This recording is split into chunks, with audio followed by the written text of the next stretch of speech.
यीशु मसीह तो आए थे शारीरिक रूप में, हमें दिखाया उसने कि यीशु मसीह ने कहा कि देखो मैं जीवित हूं, ये देखो मेरे हाथों और पांवों के छेद, ये देखो।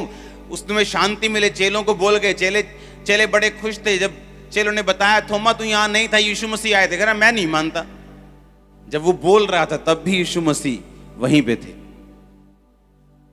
आप चल रहे हैं वो तब भी वहीं पे हैं, आप गाड़ी में बैठे तब भी वो वहीं पे हैं, आप जब फोन पर किसी से झूठ बोल रहे हैं वो तब भी वहीं पे हैं। और बाइबल कहती है हर एक बात जो तुम्हारे मुंह से निकलेगी, अच्छी या बुरी, तू उनका लेखा मुझे देगा। एक बड़ी डिलीवरेंस को हासिल करने के लिए आपके दिमाग में हमेशा यह होना चाहिए कि परमेश्वर मुझे देख रहे हैं और मुझे सुन रहे हैं। और लगातार सुनो मेरी बात, ये 7 हफ्ते लगातार आपने वचन को नोट करना है और इसे बार बार सुनना है। आप बंधन में नहीं रह सकते अगर इस वर्ड को आप फॉलो करेंगे तो।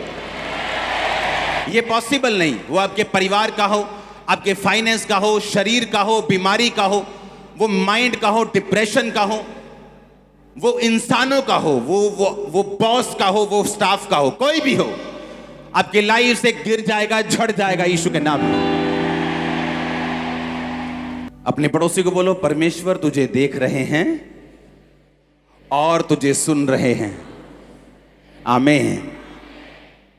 चाहे आप अविश्वास की बातें कर रहे हो तब भी वो आपको सुन रहे हैं, चाहे आप उसका इनकार कर रहे हो तब भी वो आपको सुन रहे हैं, और चाहे आप डैनियल की तरह प्रार्थना कर रहे हो, विश्वास में हो, तब भी वो आपको सुन रहे हैं।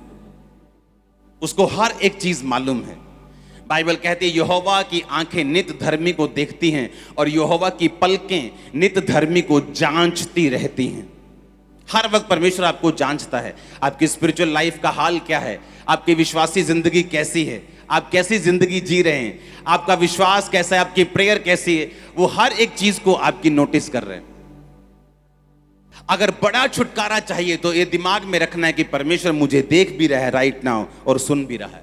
चाहे परीक्षाओं से होके गुजर रहे हैं, चाहे हम परीक्षा से निकलकर आशीष पा बैठे हैं, हम ऊंचाई पे चले गए हैं, चाहे वो जा रहे हैं, चाहे जाने वाले हैं, हर कंडीशन में परमेश्वर आपको देख भी रहा है और सुन भी रहा है।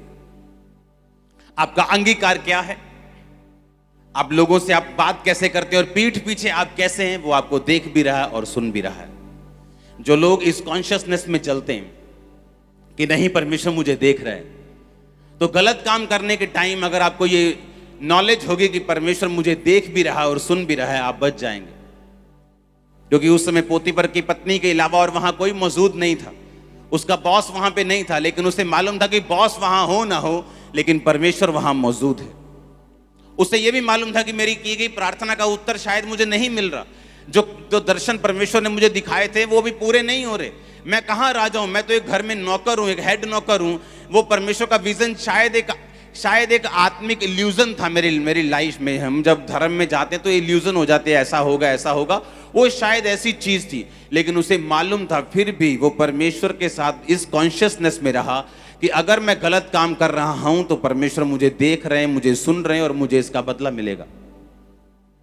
इसीलिए चाहे मैं छोटी सी छोटी कन्वर्सेशन कर रहा हूं फोन पर, मैसेज पर, मैंने कभी झूठ नहीं बोला।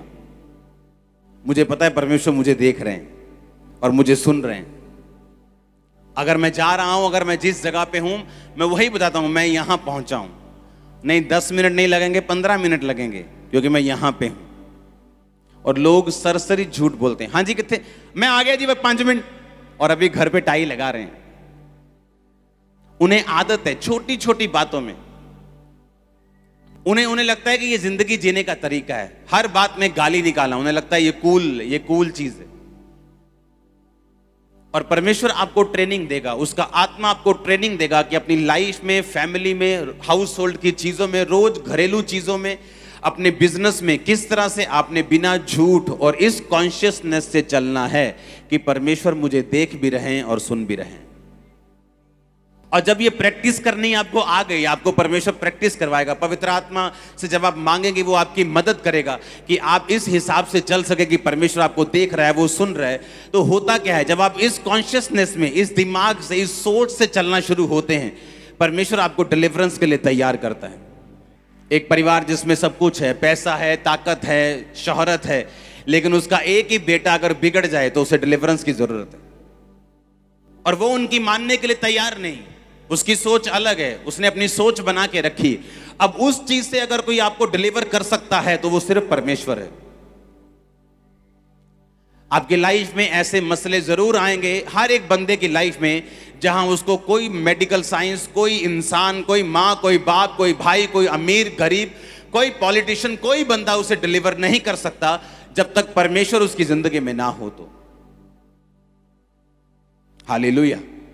इसलिए हम दुनियावी तौर पे बड़े सक्सेसफुल लोगों को देखते हैं, लेकिन जब हम उनकी जिंदगी में झांकते हैं, उनकी जिंदगी में बहुत सारे ऐसे फेलियर्स हैं, बहुत सारे ऐसी प्रॉब्लम्स हैं जिनका वो हल खुद नहीं कर पाए, और बहुत सारे फेलियर्स जो उनकी लाइफ में हैं, उनके पर्सनल लाइफ में, उनकी फैमिली में हैं, वो कुछ नहीं कर पाए उस चीज के लिए। उन्हें लगता है कि ये लाइफ का हिस्सा है, ऐसा आजकल चलता है, दुनिया है, ये जिंदगी है, ये जिंदगी एक संघर्ष है, उन्हें ऐसा लगता है, पर ऐसा है नहीं। इसलिए परमेश्वर की हमको जरूरत है। जिनके पास पैसा है उनको भी, और जिनके पास नहीं है उनको भी, क्योंकि जिन चीजों से परमेश्वर आपको छुटकारा देगा, उन्हें उन चीजों से कोई दुनिया की ताकत आपको छुटकारा नहीं दे सकती।